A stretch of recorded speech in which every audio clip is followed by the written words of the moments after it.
حلیمہ کہتی ہیں کہ جب رات ہوئی مکے کے پاس بتا ایک جگہ ہے، وہاں میں 4 شب رہی اور 5ویں شب کو خواب میں دیکھا کہ ایک شخص نورانی چہرہ حضرت کے پاس سرہانے آ بیٹھا اور حضرت صلی اللہ علیہ وسلم کا منہ چوما۔ یہ دیکھ کر میں نے اپنے شوہر سے اس سے کہا، خاموش، یہ بات کسی سے مت کہنا، یہ علامت اقبال بلندی کی ہے۔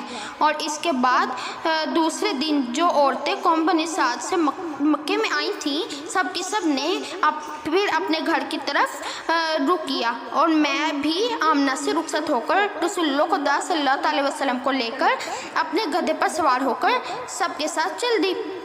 میرے گدھے نے 3 مرتبہ کعبے کی طرف سجدہ کر کے آسمان کی طرف دیکھا اور مثال ہوا کہ مجھے لے کر چلنے لگا، اور جو لوگ میرے ہمراہ تھے وہ یہ دیکھ کر حیران ہو گئے اور پوچھنے لگے، اے حلیمہ، یہ وہی گدھا ہے جو میرے ساتھ آیا تھا اور تم لوگ دیکھتے تھے کہ سب سے پیچھے رہ جاتا تھا؟ اور پھر گدھے نے بھی بحکم خدا کہا، اے لوگو، میں وہی گدھا ہوں جو بالکل لاغر تھا، اور اب میں بالکل تادب ہو گیا ہوں کہ کسی بات کی تم کو خبر نہیں ہے۔ تم کو معلوم ہونا چاہیے کہ اب میری پیٹھ پر کون سوار ہے، اور یہ میرے لیے بڑی سعادت اور بڑی فخر مندی ہے، یعنی میری پیٹھ پر خاتم الانبیاء صلی اللہ تعالی علیہ وسلم ہے اور میں ان کا بار بردار ہوں، اور اسی سبب مجھ میں زیادہ طاقت آ گئی ہے۔ حلیمہ رضی اللہ تعالیٰ عنہ سے روایت ہے کہ وہ کہتی ہیں کہ گدھا میرا سب سے آگے نکل گیا، اور جہاں ہم منزل کرتے تھے اس جگہ حضرت پاک صلی اللہ علیہ وسلم کے طفیل بہت زیادہ گھاس پیدا ہو جاتی تھی۔ سبحان اللہ۔ تو گائز، آج میں نے آپ کو حضرت حلیمہ رضی اللہ تعالیٰ عنہ کے کچھ بیانات سنائے، تو امید کرتی ہوں آپ کو میری ویڈیو بھی بہت ہی زیادہ پسند آئی ہوگی۔ اگر آپ کو میری ویڈیو اچھی لگی تو اس کو لائک، شیئر اینڈ سبسکرائب کرنا مت بھولیں گا۔ ملتی ہوں اپنی نیکسٹ ویڈیو میں، تب تک کے لیے اللہ حافظ۔